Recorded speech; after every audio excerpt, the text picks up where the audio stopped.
सभी साथियों को नमस्कार। आज हम लोग पढ़ेंगे साइटोलॉजी का एक नया टॉपिक जो बड़ा ही इम्पोर्टेंट है, और ये भी ध्यान रखना है कि हमेशा नीट में 4 से 5 से 6 सवाल इससे आते रहते हैं। Cell division and cell cycle से मिला करके। तो हम लोगों ने cell structure and cell organelle के बारे में करीब करीब पढ़ लिया पिछले वीडियोज में। अब इसमें हम लोग पढ़ेंगे सेल साइकिल। हर स्टेप को ध्यान से समझेंगे जिससे किसी स्टेप पे कोई कंफ्यूजन न रहे। टॉपिक है सेल साइकिल। सेल साइकिल या सेल डिवीजन।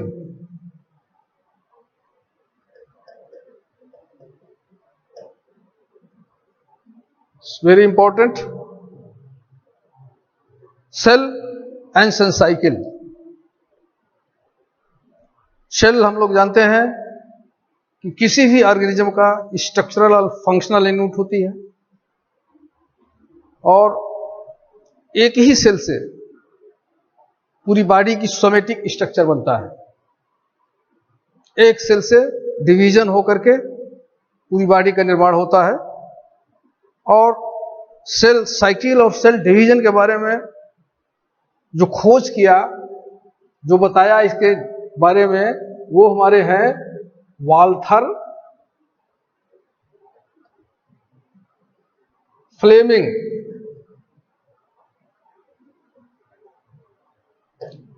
1882 में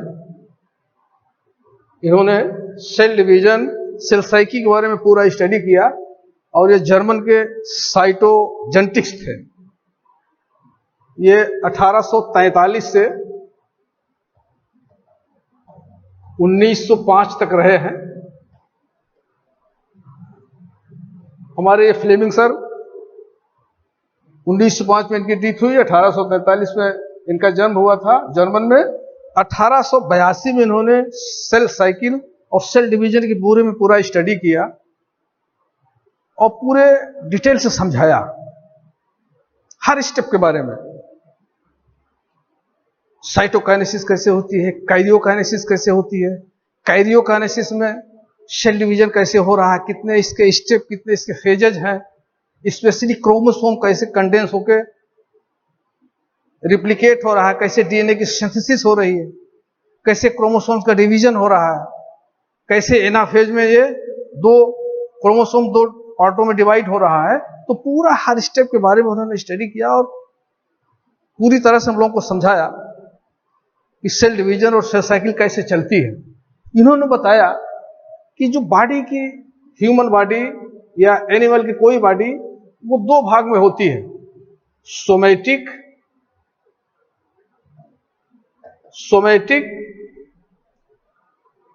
बॉडी होती है जिसमें डिवीजन होता है माइटोटिक, या सोमेटिक डिवीजन कहेंगे इसको, सोमेटिक डिवीजन या माइटोटिक डिवीजन।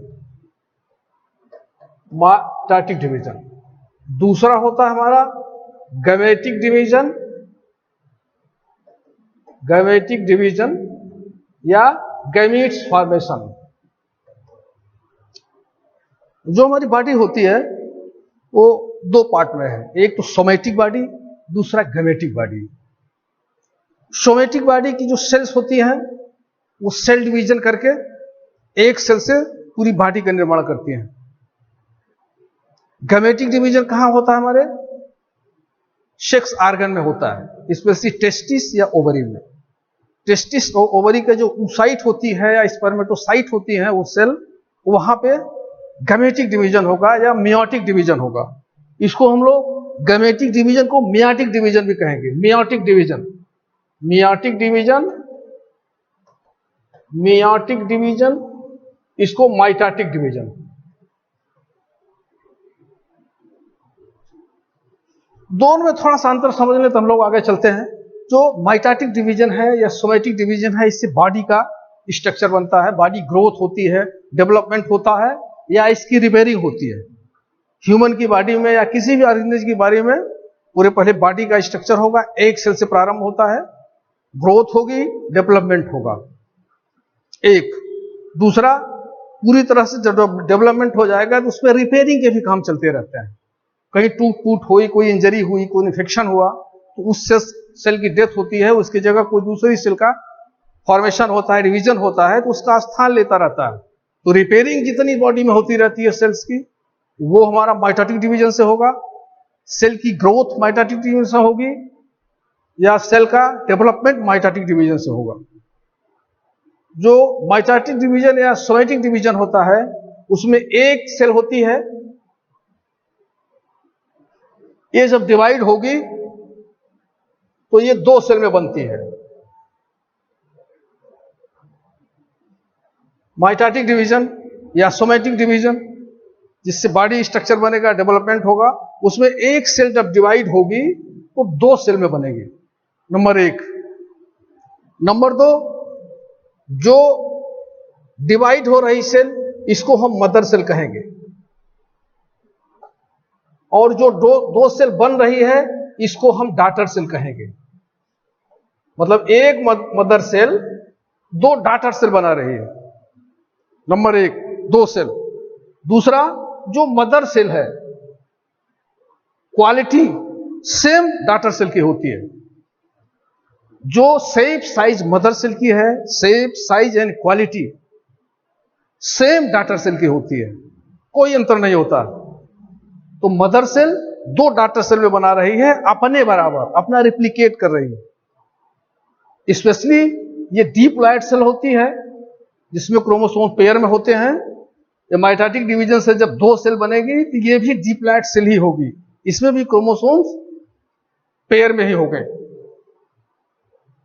एक मदर सेल 2 बनाएगी, सेम बनाएगी, जैसे मदर सेल है सेम बनेगी वो, और संख्या में 2 होगी। डिप्लॉयड हमारी सोमैटिक सेल जो होती है, बॉडी सेल जो होती है, डिप्लॉयड होती है, इसमें क्रोमोसोम्स हमेशा पेयर में होते हैं।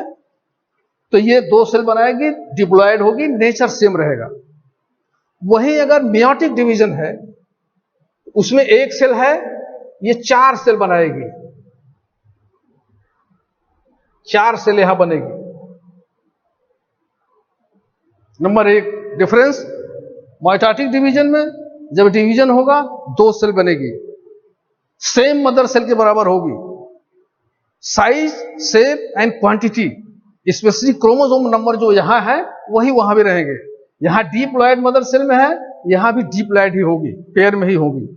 लेकिन अगर मेयोटिक डिवीजन हो रहा है, इसमें 4 सेल बनेगी, नंबर 1। नंबर 2, शेप और साइज बिल्कुल हाफ होगा, 1/4 होगा मदर सेल का। ये आपकी मदर सेल है, ये आपकी डॉटर सेल हो गई। 4 सेल में 4th, यानी एक सेल 4th भागों में डिवाइड हो गई। और मदर सेल जो, डॉटर सेल जो है, वो हैप्लॉयड इसका नेचर रहेगा। यहां पे डिप्लॉयड है, सॉरी, मदर सेल जो बोल रही है डिवाइड हो रही है, यहां डिप्लॉयड बन रही है। लेकिन मेयोटिक डिवीजन में वो साइट, स्पर्मेटोसाइट जब डिवीजन हो रही है, तो यहां हैप्लॉयड सेल बन रही है, यहां अनपेयर्ड है।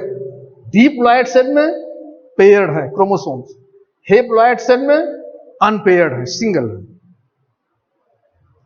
सोमैटिक डिवीजन या गैमेटिक डिवीजन, माइटोटिक डिवीजन या मेयोटिक डिवीजन।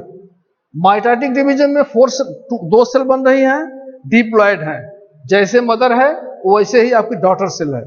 लेकिन मेयोटिक डिवीजन में जो हमारा गैमेट का फॉर्मेशन हो रहा है, इसमें 4 डॉटर सेल बन रही है, लेकिन इसमें क्रोमोसोम हाफ नंबर है, हैप्लॉयड है। जो फ्लेमिंग सर ने बताया, उन्होंने सोमैटिक सेल में बताया कि जो साइकिल हमारी चलती है, सेल की साइकिल जो चलती है, सेल साइकिल जो चलती है, ये हमारी सोमैटिक सेल में होती है। गैमेटिक सेल में, मेयोटिक सेल में सेल साइकिल नहीं लागू होती है। अगर आपको सेल साइकिल कहा जा रहा है, तो इसका मतलब माइटोटिक डिवीजन की बात हो रही है। वही सेल साइकिल के फार्मूले लगते हैं। सेल साइकिल के फार्मूले हमारे मेयोटिक में नहीं लगते हैं, गैमेटिक डिवीजन में नहीं लगते हैं। ये कहां होता है?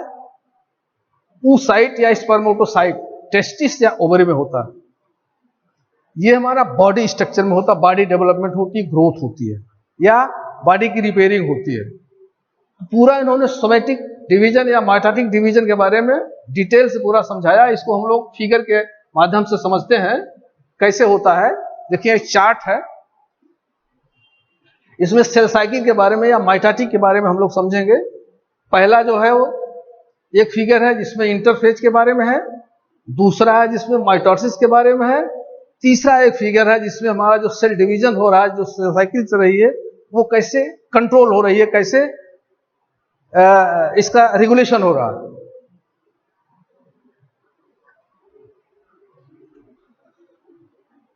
माइटोटिक डिवीजन या सेल डिवीजन अगर हम देखेंगे तो पहले हमने बताया आपको सेल का डिवीजन दो पार्ट में है।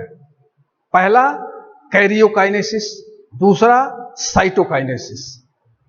कैरियोकाइनेसिस में न्यूक्लियस का डिवीजन होता है, साइटोकाइनेसिस में साइटोप्लाज्म का डिवीजन होता है। सेल डिवीजन में फर्स्ट ऑफ ऑल कैरियोकाइनेसिस होगी, न्यूक्लियस डिवाइड होगा पहला, उसके बाद साइटोकाइनेसिस होगी। पहला है कैरियोकाइनेसिस जिसमें न्यूक्लियस का डिवीजन होगा, दूसरा पार्ट है साइटोकाइनेसिस जिसमें साइटोप्लाज्म डिवाइड होगा। सिंपली इन्वेजिनेट करके सेल दो भागों में बढ़ जाएगी, साइटोप्लाज्म दो भाग में अलग अलग हो जाएंगे। पहले हम कैरियोकाइनेसिस पढ़ेंगे, न्यूक्लियस का कैसे डिवीजन हो रहा है माइटोटिक के सेल में। ध्यान से इसको हर स्टेप को समझिएगा, बड़ा कंफ्यूजन इसमें रहता है। जो हमारा सेल साइकिल है या माइटोटिक डिवीजन है उसके दो फेज हैं। पहले फेज को हम इंटरफेज कहते हैं और दूसरे फेज को हम माइटोटिक फेज कहते हैं। कैरियोकाइनेसिस की बात मैं कर रहा हूं, साइटोकाइनेसिस की भी मैं बात नहीं कर रहा हूं, अभी मैं कैरियोकाइनेसिस की बात कर रहा हूं। कैरियोकाइनेसिस यानी न्यूक्लियस का डिवीजन दो फेज में होता है, इंटरफेज और माइटोटिक फेज। ये हमारा फिगर इंटरफेज के बारे में हम समझाने का प्रयास करेंगे, दूसरा वाला हमारा माइटोटिक डिवीजन के बारे में समझाने का प्रयास करेंगे। इसी दूसरे वाले फेज में हम साइटोकाइनेसिस भी बता देंगे। इंटरफेज, ध्यान देने की यह बात है कि ह्यूमन सेल में स्पेशली इंटरफेज सबसे लॉन्गेस्ट फेज है। इसको गैप फेज भी कहते हैं। यह प्री प्रिपरेटरी फेज भी है और सबसे लॉन्गेस्ट फेज है। पूरा का पूरा जो हमारे माइटोटिक का सेल डिवीजन है करीब करीब 24 घंटे में एक सेल डिवाइड हो जाती है। लेकिन इंटरफेज जो है, इंटरफेज देख रहे हैं हमारा यहां से लेकर के यहां तक, ये हमारा इंटरफेज है। जो इंटरफेज है ये करीब करीब 90% टाइम लेता है। 24 घंटे जो लग रहा है इसमें करीब 22 घंटे तो हमारा इंटरफेज में लगता है, 1.5 से 2 घंटे में हमारा माइटोटिक फेज हो जाता है। इसका टाइम ड्यूरेशन ह्यूमन के केस में 24 घंटे पूछा जाता है कभी कभी। इंटरफेज सबसे लॉन्गेस्ट फेज, 90 से 95% टाइम यही वेस्ट होता है इंटरफेज में या गैप फेज में या प्रिपरेटरी फेज में। माइटोटिक फेज 1.5 से 2 घंटे में कंप्लीट हो जाती है। तो इंटरफेज अगर हम देखेंगे तो 3 फेज में इसके होते हैं। एक होता हमारा जीवन फेज, बहुत इंपॉर्टेंट जीवन फेज, दूसरा एस फेज, तीसरा G2 फेज। देखिए जीवन फेज इसको हम ग्रोथ फेज भी कहते हैं। एक एक स्टेप को समझेंगे क्या क्या इसमें चेंजेस हो रहे हैं, क्या क्या इसमें एक्शन रिएक्शन होते हैं। जीवन फेज, इंटरफेज 3 पार्ट में, G1, S, G2 क्रम से चलता है। पहले G1 होगा, देन S होगा, देन G2 होगा, उसके बाद तुरंत सेल माइटोटिक डिवीजन में चली जाएगी। एक्चुअल डिवीजन माइटोटिक है, इंटरफेज तो हमारा प्रिपरेशन का है। G1 फेज ग्रोथ फेज है, इसमें सेल मेटाबॉलिकली एक्टिव होगी एक, दूसरा आरएनए का सिंथेसिस होगी, तीसरा काम प्रोटीन की सिंथेसिस होगी। 3 काम होंगे इसमें स्पेशली। मेटाबॉलिक एक्टिव होगी, साइटोप्लाज्म थोड़ा बढ़ जाएंगे, साइज सेल की बढ़ेगी, आरएनए की सिंथेसिस होगी, प्रोटीन की सिंथेसिस होगी। जीवन फेज इसीलिए इसको ग्रोथ फेज कहा गया है। मेटाबॉलिकली एक्टिव होगी। फिर से समझे जीवन फेज में क्या होता है, पूछा जाता है किस फेज में क्या होता है। जीवन phase, metabolic active phase. Cell का वॉल्यूम बढ़ेगा, आरएनए की सिंथेसिस होगी, प्रोटीन की सिंथेसिस होगी, साइटोप्लाज्म बढ़ेगा, मेटाबॉलिकली एक्टिव होगी। ये 3-4 चीजें, 3-4 घटनाएं जीवन फेज में होती हैं। जीवन फेज जब कंप्लीट हो जाएगा तब एस फेज आएगा। जीवन फेज से एस फेज में जाने के लिए सेल से सिग्नल आता है। अभी मैं चेक पॉइंट्स में बताऊंगा। जब सेल को सिग्नल मिलेगा तब जीवन से एस फेज में जाएगी। एस फेज में क्या होता है? DNA synthesis. ध्यान से समझिएगा इसको। एस फेज में, इसलिए इसको सिंथेसिस फेज भी कहा जाता है। जीवन को ग्रोथ फेज, एस को सिंथेसिस फेज। सिंथेसिस किसकी होगी? डीएनए की सिंथेसिस होगी और डीएनए का रेप्लिकेशन होगा। दो चीजें, सिंथेसिस और रेप्लिकेशन डीएनए का। इसीलिए इसको एस को सिंथेसिस फेज कहा गया। देखिए टाइम इसमें कितना लगा, 30 से 35% यहां समय लगा। एस फेज में थोड़ा सा कम समय लगता है। अब फेज जीवन जब कंप्लीट हो गया तो एस फेज में गई। एस फेज हमारा सिंथेटिक फेज है जिसमें डीएनए की सिंथेसिस और रेप्लिकेशन होगा। सेल जब नॉर्मल स्थिति में रहती है तो क्रोमैटिन फाइबर्स रहते हैं। जब सेल डिवीजन की स्थिति आती है तो ये क्रोमैटिन क्रोमोसोम्स में बदल जाते हैं। अब हम क्रोमैटिन की नहीं, क्रोमोसोम्स की बात करेंगे। इस लेवल पे, सिंथेसिस लेवल पे हमारा क्रोमोसोम बना हुआ है। क्रोमोसोम अगर हम स्ट्रक्चर देखेंगे इस तरह से होते हैं, एक क्रोमोसोम, दूसरा क्रोमोसोम। ह्यूमन के केस में 46 क्रोमोसोम्स यहां एग्जिस्ट हो गए। 23 जोड़े, 46 कुल क्रोमोसोम यहां बन गए। इसका डीएनए सिंथेसिस और रेप्लिकेशन होगा। रेप्लिकेशन कैसे होगा? जैसे ये हमारा एक क्रोमोसोम है, रेप्लिकेशन में इसके एक आर्म और बढ़ जाएंगे। ये हमारा क्रोमोसोम है, ये हमारा सेंट्रोमियर है जहां से दोनों जुड़े हुए हैं। ये हमारा क्रोमैटिड्स है, सेंट्रोमियर, क्रोमैटिड्स। क्रोमोसोम के स्ट्रक्चर के बारे में थोड़ा सा समझें। क्रोमोसोम के 2 आर्म हैं, दोनों आर्म जहां जुड़े हुए हैं वो सेंट्रोमियर है, और जो दोनों आर्म है उसको हम क्रोमैटिड्स बोलते हैं। ये नॉर्मल इसकी सिचुएशन है। ऊपर वाले को हम टेलोमियर बोलते हैं। टेलोमियर हालो थोड़ा सा होता है, बीच में सेंट्रोमियर, दोनों आर्म जुड़े हुए हैं, दोनों के जो अंतिम सिरे हैं इसको टेलोमियर बोलेंगे। रेप्लिकेशन में एक आर्म और बन जाती है और यहां केनाइटोकोर का फॉर्मेशन हो जाता है। केनाइटोकोर, नीटोकोर, KINECHOR, केनाइटोकोर, CORE, केनाइटोकोर। के इसमें साइलेंट है, नाइटोकोर कहीं कहीं कहते हैं, कहीं कहीं कोई प्रोनाउंसिएशन में केनाइटोकोर कहते हैं। केनाइटोकोर या नाइटोकोर का फॉर्मेशन होगा। अब दो चेंज हुए। एक आर्म बन गई जिसको हम सिस्टर आर्म कहेंगे, सिस्टर क्रोमैटिड्स। पहला सिंगल था, अब एक आर्म और बन गई, इसको क्या कहेंगे? Sister chromatids. और आपका केनाइटोकोर या नाइटोकोर का फॉर्मेशन हो गया। यहां एक प्रकार की सेल मेम्ब्रेनस स्ट्रक्चर होती है जो सेंट्रोमियर के चारों तरफ से डेवलप हो जाती है, उसको हम नाइटोकोर कहते हैं, केनाइटोकोर कहते हैं। इसका बड़ा इंपॉर्टेंट रोल है। स्पिंडल फॉर्मेशन जब होता है, सेंट्रियोल जब स्पिंडल फॉर्म करेगा तो ये साइट प्रोवाइड करती है केनाइटोकोर। यहीं पे स्पिंडल जो है आकर के अटैच होते हैं, इसकी साइट है। तो रिप्लिकेशन कैसे हुआ? मतलब नंबर एक ही है, क्रोमोसोम के नंबर नहीं बढ़ रहे हैं। ध्यान देने की बात, क्रोमोसोम्स नंबर कांस्टेंट है, उसका अमाउंट डबल हो रहा है।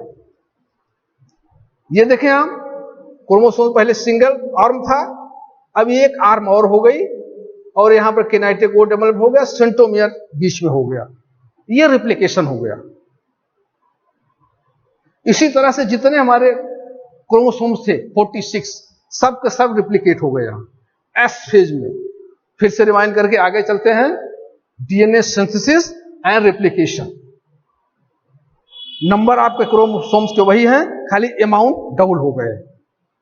अब जब एस फेज कंप्लीट हो जाता है तो यहां पे सिग्नल होता है, जब सिग्नल सेल को मिलती है कि एस फेज कंप्लीट हो गया है, तब एस फेज से G2 फेज में जाती है। G2 फेज में क्या होता है? G2 फेज में कोई बहुत परिवर्तन नहीं होते हैं, ये चेक कर लिया जाता है कि सारी चीजें इसमें कंप्लीट हैं, थोड़ा सा प्रोटीन्स और एंजाइम्स हार्मोन्स इसमें और डेवलप हो जाते हैं, सिंथेसिस हो जाती है, बस इससे ज्यादा कुछ नहीं।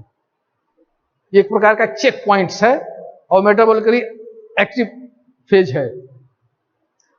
जब ये हमारा G2 फेज कंप्लीट हो जाएगा तो यहां भी एक चेक पॉइंट्स होता है, इसको सेल को जब सिग्नल मिलेगा तो M फेज में जाएगी। M फेज एक्चुअल फेज है, एक्चुअल डिवीजन का फेज M है।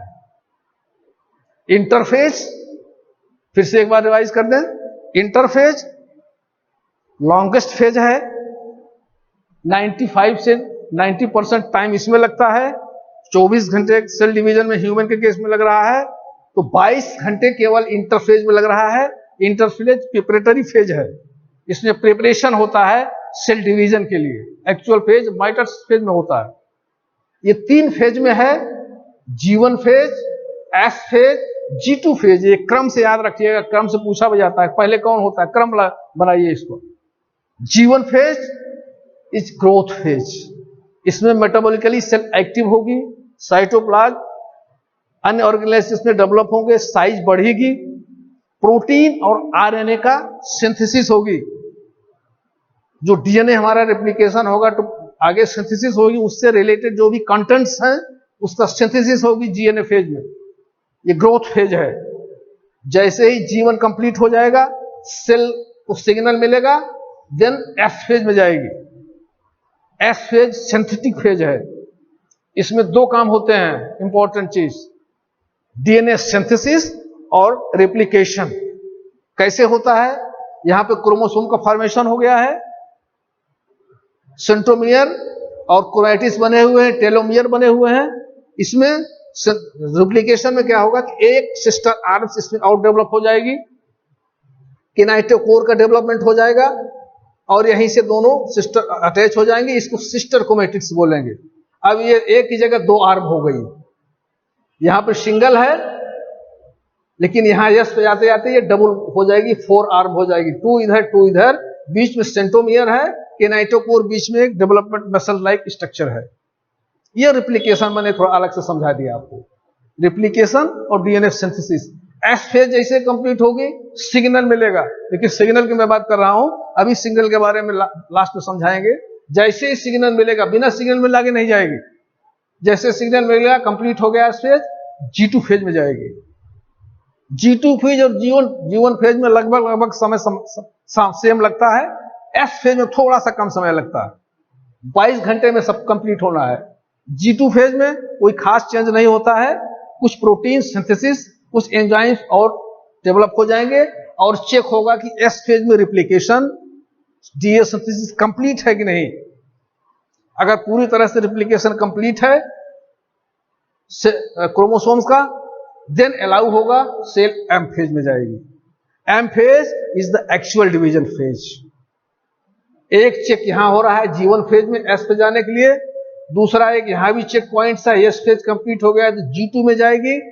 G2 में भी M से पहले एक चेक होता है, जब G2 कंप्लीट होगी तब सेल M में जाएगी, माइटोटिक फेज में।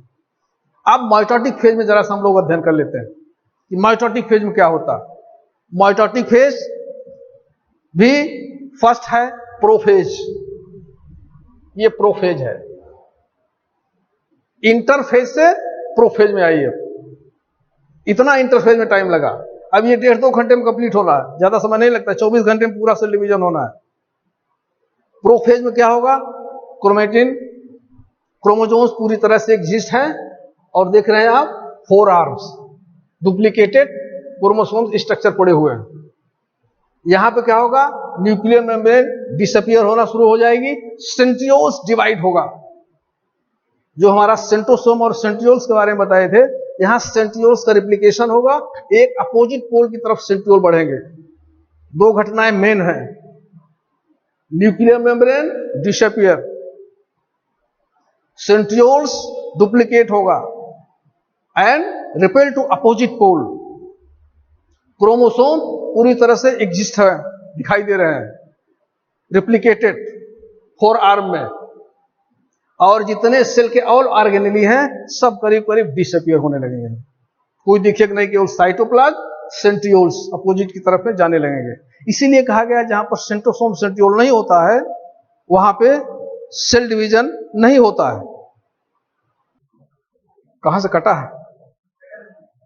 ये जो है हमारा प्रोफेज है। प्रोफेज कंप्लीट हुआ, अब सेल दूसरे फेज में जाएगी, मेटाफेज। मेटाफेज में क्या होता है? मेटाफेज में सेंट्रियोल्स अपोजिट पोल में आ गए, पहुंच गए। अब यहां से स्पिंडल फॉर्मेशन होगा। ये स्पिंडल फॉर्म होकर के किनाइटोकोर पे जाकर के अटैच हो गए, जो यहां पर किनाइटोकोर डेवलप हुआ था। स्पिंडल फॉर्मेशन, इक्वेटोरियल प्लेट बनेगी और ये स्पिंडल जाकर के किनाइटोकोर से अटैच होंगे और क्रोमोसोम्स स्पिंडल फाइबर्स पे अटैच हो जाएगा मध्य में। क्रोमोसोम पूरी तरह से बड़े से साइज में एग्जिस्ट होगा। इसीलिए कहा गया है कि मेटाफेज में ही क्रोमोसोम को पूरी तरह से हम लोग देख सकते हैं। सबसे लार्ज साइज हमको क्रोमोसोम्स का मेटाफेज में दिखाई देता है। तो मेटाफेज में क्या हुए? सेंट्रियोल्स अपोजिट पोल में पहुंच गए, स्पिंडल का फॉर्मेशन हुआ, स्पिंडल किनाइटोकोर से अटैच हुए, क्रोमोसोम्स स्पिंडल फाइबर्स पे बीच में अटैच हो गया। कभी कभी पूछा जाता है कि मेटाफेज में क्रोमोसोम्स क्या होता है? बीच में अटैच है स्पिंडल फाइबर्स पे, देखो केवल अटैच है बस। मेटाफेज हमारी कंप्लीट हो गई, जितने सेल ऑर्गेनेली सब डिसअपियर हो गए। अब केवल आपको साइटोप्लाज्म दिखेगा, क्रोमोसोम दिखेगा, स्पिंडल फाइबर्स दिखेंगे, सेंट्रियोल दिखेंगे, बस और कुछ नहीं दिखेगा। यहां इलेक्ट्रॉनिक माइक्रोस्कोप से देखा जाएगा तो ये दिखेंगे। सेंट्रियोल्स अपोजिट साइड में है, स्पिंडल का फॉर्मेशन है जो किनाइटोकोर पे अटैच है, क्रोमोसोम्स हमारे स्पिंडल फाइबर्स के मध्य में, मिड में अटैच है, इसी किनाइटोफोर से अटैच हो गए। ये हमारा मेटाफेज। अब ये तीसरा आ जाएगा हमारा टेलोफेज। टेलोफेज में स्पिंडल फाइबर्स अट्रैक्ट करते हैं अपोजिट साइड में। इस पोल वाला इधर खींचेगा, इस पोल वाला इधर खींचेगा, और जब वो अट्रैक्ट करेगा किनाइटोकोर पे फोर्स लगा के जब अट्रैक्ट होगा, ये क्रोमोसोम का जो सेंट्रोमियर है टूट जाएगा। टूटने के बाद आधा इधर आधा उधर जाने लगेगा अपोजिट साइड में। क्रोमोसोम्स सेंट्रोमियर पे टूटेगा, अपोजिट की तरफ से अट्रैक्ट होगा। अब ये सेंट्रोमियर देखिए एनाफेज में जरा दिख रहा है, ये आगे जा रहे हैं। एनाफेज में देखिए ये टूट गए हैं, टूट के अपोजिट पोल यानी सेंट्रियोल की तरफ इनका अटैक्ट हो गया, इनकी जर्नी शुरू हो गई है। यहां पे मेटाफेज में स्पिंडल पे अटैच है, अब एनाफेज में टूट गए। टूटा कैसे? स्पिंडल फाइबर्स ने फोर्स लगा के इसको अटैक किया। टूटने के बाद ये अपोजिट साइड सेंट्रियोल की तरफ जाने लगे, और इस फेज के लास्ट तक जाते जाते जितने क्रोमोसोम्स आधे डिवाइड होकर के सेंट्रियोल की तरफ से पूरे चले जाते हैं। टेलोफेज में ये पहुंच जाते हैं, फिर से न्यूक्लियर मेम्ब्रेन डेवलप शुरू हो जाती है, और ये क्रोमोसोम्स हमारे फिर से क्रोमेटिन फाइबर में बदलने लगते हैं, टूट के न्यूक्लियोप्लास्ट ये सब डेवलप शुरू हो जाते हैं। टेलोफेज में पहुंच करके एक नया न्यूक्लियस बन जाता है दोनों से भी, और इसके बाद फिर जब सेल को सिग्नल मिलता है तो साइटोकाइनेसिस तरफ आती है। अब टेलोफेज कंप्लीट होने के बाद आपका साइटोप्लाज्म डिवाइड होगा, यानी प्लाज्मा मेम्ब्रेन इन्वेजिनेट होगी, फिगर में दिखाई दे रहा है, इन्वेजिनेट होगी, और साइटोकाइनेसिस में जाकर के दोनों इन्वेजिनेट होकर के दो सेल में हो जाएगी, दोनों तरफ से न्यूक्लियस हो जाएंगे। सेंट्रियोल्स फिर से अपने साइज पे पहुंच जाएगा। ये हमारे दो सेल सिंपली बन जाएंगे। ये दो डॉटर सेल हैं जो हमारी प्रोफेज यानी जिस पर मदर सेल थी उसी के सेम है। एक बार फिर इसको समझ लें, इंटरफेज के बाद कंप्लीट होने के बाद यानी G2 के बाद प्रोफेज, ये माइटोसिस फेज कहलाता है। माइटोसिस फेज 2 घंटे में कंप्लीट होता है। प्रोफेज में क्रोमेटिन फाइबर्स कंडेंस होकर के क्रोमोसोम्स में बदलेंगे। क्रोमोसोम्स रिप्लिकेटेड फॉर्म में रहेगा जहां पर सेंट्रोमियर और 4 इसकी आर्म्स रहेगी। न्यूक्लियर मेम्ब्रेन डिसअपियर शुरू हो जाएगी, सेंट्रियोल्स डिवाइड होगा, अपोजिट पोल की साइड में जाएगा, सेल ऑर्गेनेली जितनी है सब डिसअपियर हो जाएंगी। ये प्रोफेज है।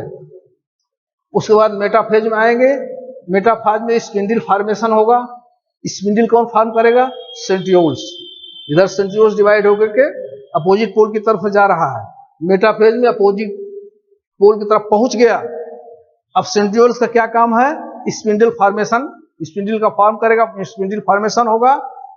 ये स्पिंडल फॉर्मेशन यहां से शुरू होगा, इस किनेटोकोर पे अटैच होगा, यहां से फॉर्म होगा, इस पे अटैच होगा। एक रस्सी टाइप की होती है जो अटैच करेगी जा करके। जैसे एक आदमी खड़ा हुआ, रस्सी फेंका, उसको फंसा करके खींचेगा। ठीक इसी तरह से रिएक्शन इसमें भी होता है।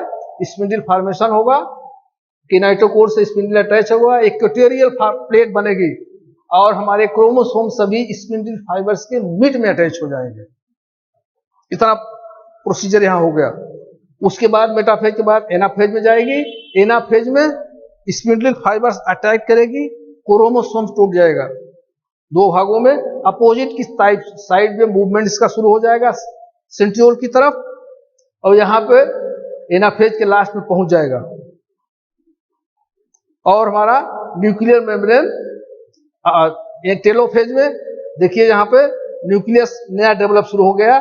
जितने क्रोमोसोम से अपोजिट पोल की तरफ आ गए, अब ये हमारा जो सेंट्रोमियर था, सेंट्रियोल था, ये नया न्यूक्लियर मेम्ब्रेन का डेवलपमेंट शुरू करेगा यहां पे, और 2 न्यूक्लियस की स्थिति यहां बन जाएगी। अब यहां पे टेलोफेज के लास्ट पे 2 न्यूक्लियस बन जाएंगे। साइटोप्लाज्म अभी वैसे ही है, साइटोप्लाज्म के अंदर 2 न्यूक्लियस बन गए सेम। जब ये 2 न्यूक्लियस बन गए, अब यहां पे न्यूक्लियर मेम्ब्रेन भी जनरेट हो गई, क्रोमेटिन फाइबर्स भी बनना शुरू हो गए, और सेंट्रियोल्स भी 2 हो गए पूरी तरह से कंप्लीट। तो साइटोकाइनेसिस होगी। साइटोकाइनेसिस में साइटोप्लाज्म डिवाइड करेगा, यानी प्लाज्मा मेम्ब्रेन इन्वेजिनेट करेगी, और ये सिंपली 2 सेल में बन जाएगी। दोनों साइड में न्यूक्लियस डेवलप हो जाएंगे, सेंट्रियोल डेवलप हो जाएंगे, सेम डाटा सेल बन जाएगी। दीज आर द रिएक्शंस, 2 घंटे में पूरे हो जाएंगे। इंटरफेज, माइटोसिस फेज, ये सेल साइकिल इसीलिए कहते हैं इंटरफेज फिर माइटोसिस फेज। माइटोसिस फेज में 2 सेल बन जाएगी। अब ये 2 सेल फिर इंटरसाइकिल, फिर जो है वो सेल साइकिल में जाएगी, फिर इंटरफेज होगा, फिर माइटोसिस होगा, फिर 2 सेल बनेगी, फिर इंटरफेज में जाएगी, फिर माइटोसिस होगा, फिर 2 सेल में बनेगी। जब सेल की नीड्स पूरी हो जाएगी, पूरी तरह से कंप्लीट हो जाएगा, तो कभी कभी ये जो 2 सेल बनी हुई है, ये G0 में आ जाता है। G0 मतलब साइलेंट फेज। अब सेल को डिवाइड नहीं होगा, नॉट डिवाइडेड सेल में चली जाएगी। जब इसको डिवाइड नहीं होना होगा तो इंटरफेज में नहीं जाएगी, G0 फेज में आ जाएगी, यानी silent phase, not divided phase, शांत फेज हिंदी में इसको कहते हैं। और जब डिवीजन शुरू होगा तब इंटरफेज में जाएगी। ये इंटरफेज और माइटोसिस फेज होता रहता है। इसका जरा सा रेगुलेशन कैसे होगा हम समझ लें। देखिए, हमारा G1 फेज था, यहां पे इसको ग्रोथ फेज कहा गया। ये देखिए हमारा ग्रोथ फेज है, G1 फेज, यहां पे ग्रोथ फेज है। आरएनए प्रोटीन की सिंथेसिस हो रही है। जब ये प्रोटीन सिंथेसिस कंप्लीट हो जाएगी तो यहां एक चेक पॉइंट होता है। G1 के लास्ट में यहां एक चेक पॉइंट होगा, इसको साइक्लिन ECDK2 कहते हैं। साइक्लिन डाइकाइनेज 2 एक प्रकार का प्रोटीन है, एंजाइम्स है, यहां डेवलप होगा। CDK2 यानी साइक्लिन डाइकाइनेज, ये डेवलप होगा। CDK2 इसको बोलते हैं। ये चेक पॉइंट्स है, ये चेक करेगा कि G1 फेज पूरी तरह से कंप्लीट है कि नहीं। अगर G1 फेज कंप्लीट है तब ये अलाउ करेगा, तब वो प्रोसेस आगे बढ़ेगा S फेज में। अगर इनकम्प्लीट नहीं है तो अलाउ नहीं करेगा, सिग्नल नहीं देगा, तो S फेज में सेल नहीं जाएगी। फिर क्या होगा, अगर इनकम्प्लीट है, नहीं है, तो वो क्या करेगी, रिवर्ट कर देगी, एक P53 एंजाइम्स होता है, जीन्स होता है। P53 ये हमारा एक जीन्स है, प्रोटीन है, ये गार्जियन जीन्स इसको कहते हैं। यहां काम करता है चेक पॉइंट्स में। अगर जीवन कंप्लीट नहीं है, सिग्नल नहीं हो रहा है, तो P3 जीन्स यहां पर काम करेगा। ये गार्जियन जीन्स की तरह काम करता है। ये सेल के प्रोसेस को रिवर्ट कर देगा, फिर से जीवन फेज में आएगा। यानी जो इसमें कंप्लीट नहीं है फिर से कंप्लीट हो, देन सिग्नल होगा। एक दूसरा चांस मिलता है। गार्जियन का क्या काम है? एक बार माफ करती है, एक बार और मौका दे देती है। तो अब ये P53 जो जीन्स है हमारा, जीवन को फिर से, सेल को, प्रोसेस को रिवर्ट करेगा, फिर से चेक होगा कि फिर से जो प्रोसेस कंप्लीट नहीं हुआ था वो कंप्लीट हो जाए। तब कंप्लीट होगा, फिर सिग्नल इसको मिलेगा। जब कंप्लीट हो गया तो फिर सिग्नल मिला यहां से चेक पॉइंट से, इसको कहेंगे हम साइक्लिन ECDK2। देखिए ये चेक पॉइंट्स है। पहला check points G1 phase, restriction देखो लिखा हुआ यहां पे, पहला चेक पॉइंट्स एक। उसके बाद सेल S फेज में जाएगी। S फेज में सिंथेसिस और रेप्लिकेशन होना है। जब पूरी तरह से कंप्लीट हो जाएगी, सेल में G2 फेज जाने से पहले यहां पे फिर देखिए एक चेक पॉइंट है, साइक्लिन AC2K। थोड़ा सा याद करना पड़ेगा, एक प्रकार का प्रोटीन है, एंजाइम्स है, जो फिर यहां चेक होगा। अगर S फेज कंप्लीट है, देन अलाउ होगा, सिग्नल G2 में जाएगी, प्रोसेस G2 में जाएगा। अगर नहीं है तो फिर से P53 जीन्स यहां काम करेगा, प्रोसेस को रिवर्ट कर देगा, फिर से चेक होगा। देखिए कितना बढ़िया चेक एंड बैलेंस पॉइंट है। फिर से एक बार मौका मिलेगा, फिर से मान लीजिए क्रोमोसोम डिवाइड नहीं, क्रोमोसोम्स रिप्लिकेट नहीं हुआ, क्रोमेटिड का फॉर्मेशन उसमें नहीं हुआ, सिस्टर आर्म नहीं बनी, या रिप्लिकेशन नहीं हुआ, या डीए की कंप्लीट सिंथेसिस नहीं हुई, डीए में कोई प्रॉब्लम, डीएनए के कोई प्रॉब्लम आ गई, तो ये G2 फेज में नहीं जाएगा। जब पूरी तरह से सिंथेसिस रिप्लिकेशन हो जाएगा, चेक हो जाएगा, फिर इसको सिग्नल मिलेगा, G2 में जाएगी। अगर कंप्लीट नहीं है तो ये नहीं जाएगा, रिवर्ट हो जाएगा। P53 एंजाइम, गार्जियन एंजाइम आ जाएगा, इसको रिवर्ट करेगा, फिर से चेक होगा प्रोसेस, उस कमी को पूरा किया जाएगा। अगर फिर भी नहीं पूरा होता है तो वो अलाउ नहीं होगा, और फिर चेक, ये सेल का प्रोसेस यहीं पे स्टॉप हो जाएगा, सेल डाइड हो जाएगी। एपोप्टोसिस इसी को कहते हैं। बहुत अच्छा शब्द है एपोप्टोसिस। एपोप्टोसिस, एपोप POPTOSIS, एपोप्टोसिस। एपोप्टोसिस का मतलब cell program death, cell death होगी, प्रोग्राम्ड है। यहीं पे एपोप्टोसिस इसको कहेंगे, जब प्रोग्राम डेथ होगी सेल की, सेल प्रोग्राम डेथ। अगर सिग्नल मिल गया इसको, यहां से एक सिग्नल यहां भी है, तो फिर G2 फेज में जाएगी।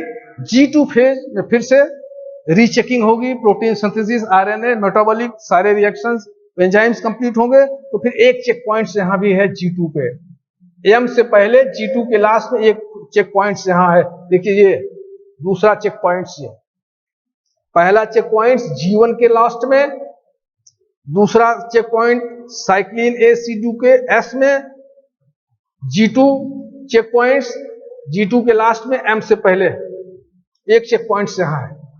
यहां फिर चेक होगा G2 कंप्लीट, M से जाने से पहले G2 पूरा कंप्लीट है कि नहीं। अगर अलाउ हो गया तो फिर जाएगा, नहीं अलाउ हुआ तो P53 एंजाइम आ जाएगा, रिवर्ट करेगा प्रोसेस को, चेक होगा, कंप्लीट होगा।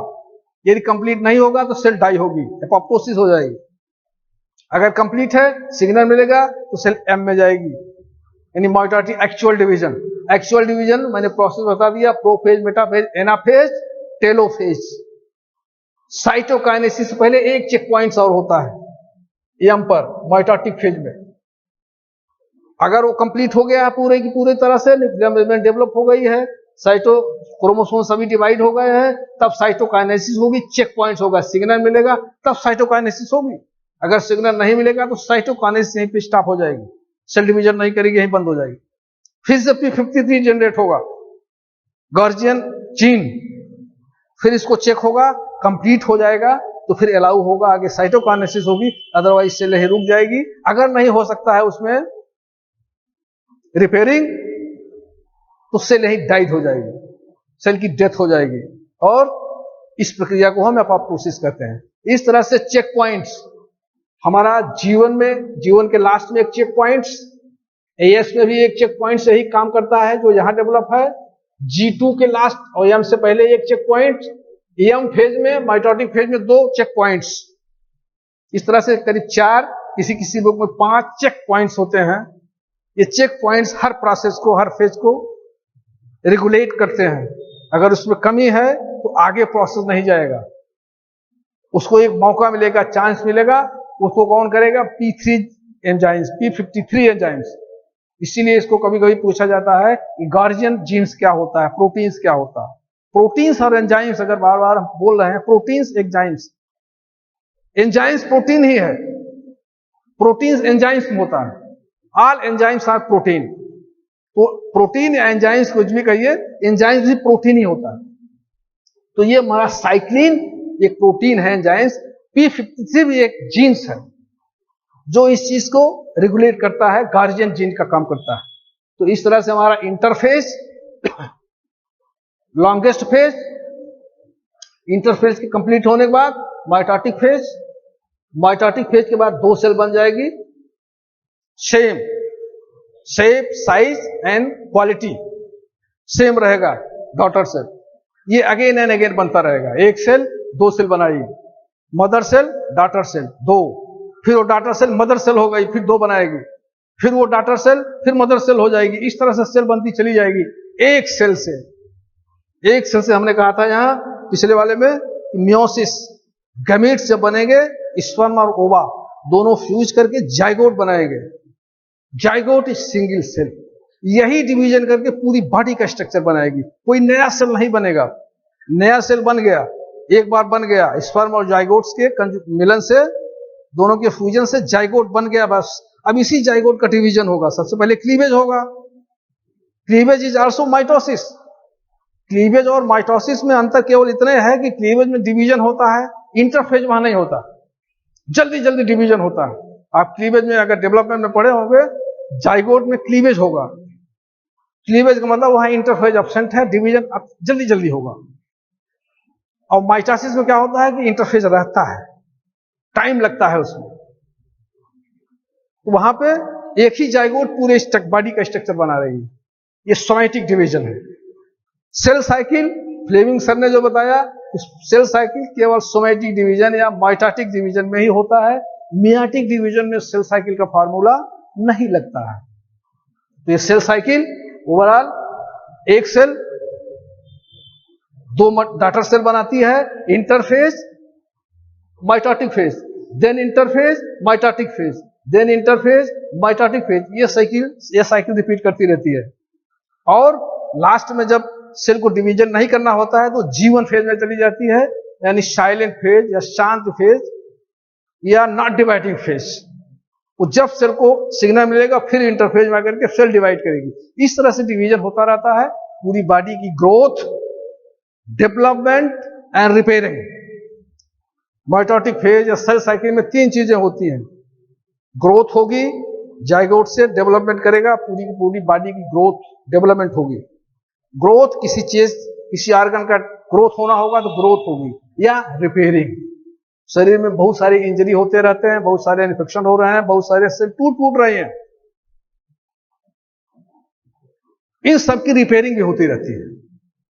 तो रिपेयरिंग, ग्रोथ, डेवलपमेंट, 3 सिग्निफिकेंस है हमारे सेल साइकिल या माइटोसिस के। इस तरह से हमारी cell cycle, mitosis again and again repeat होती रहती है। और हर स्टेप को 3 स्टेप है मेनली, इंटरफेज, माइटोसिस फेज। और चेक पॉइंट्स भी पूछ लीजिएगा, कभी कभी पूछ लिया जाता है कि कितने चेक पॉइंट्स हैं। P53 कौन सा जीन है? Guardian gene. ये एपोप्टोसिस क्या होता है? एपोप्टोसिस मतलब बीच में ही सेल प्रोग्राम डेथ हो गई तो एपोप्टोसिस है। और दूसरा शब्द होता है, एक शब्द और होता है नेक्रोसिस। एपोप्टोसिस और नेक्रोसिस। नेक्रोसिस का मतलब एक्सीडेंटल डेथ, प्रोग्राम नहीं था, एक बैग एक्सीडेंट हो गया। लेकिन एपोप्टोसिस में प्रोग्राम है, अगर ये नहीं होगा तो सेल डेथ होगी। और इंजरी में, एक्सीडेंट हो गया, कोई सेल डिवाइड, इंजरी हो गई, टूट फूट गई, वो एपोप्टोसिस नहीं होगी, इसको नेक्रोसिस कहेंगे। ये एपोप्टोसिस और नेक्रोसिस, सेल डिवीजन के चेक पॉइंट जो 4 हैं, जो G1 फेज में, G2 फेज में और M फेज में 2, ये चेक पॉइंट्स के क्या रोल है, ये हमारा cell again and again divide होता रहता है। मुझे विश्वास है थोड़ा सा चैप्टर टॉपिक लंबा हो गया, लेकिन आप इसको एक बार फिर से रिपीट करेंगे, रिवाइज करेंगे, जितने स्टेप में, हर स्टेप में क्या क्या चेंजेज हो रहे हैं, कितने टाइम लग रहे हैं, तो 5-6 सवाल इससे बन जाते हैं। फ्लेमिंग सर से लेकर के इसके सेल साइकिल और सेल माइटोटिक डिवीजन के डिस्कवरी से लेकर, डिस्कवरर से लेकर के और लास्ट तक चेक पॉइंट तक और सिग्निफिकेंस तक आप ठीक से पढ़ेंगे तो निश्चित रूप से हर चीजें समझ में आ जाएंगी। मुझे आई होप कि आप सब ठीक से समझ गए होंगे। किताब पढ़ेंगे तो हर चीजें क्लियर हो जाएंगी और लगे रहेंगे तो ये चैप्टर थोड़ा कॉम्प्लिकेटेड है, लेकिन सवाल आता है। बहुत बहुत धन्यवाद सर।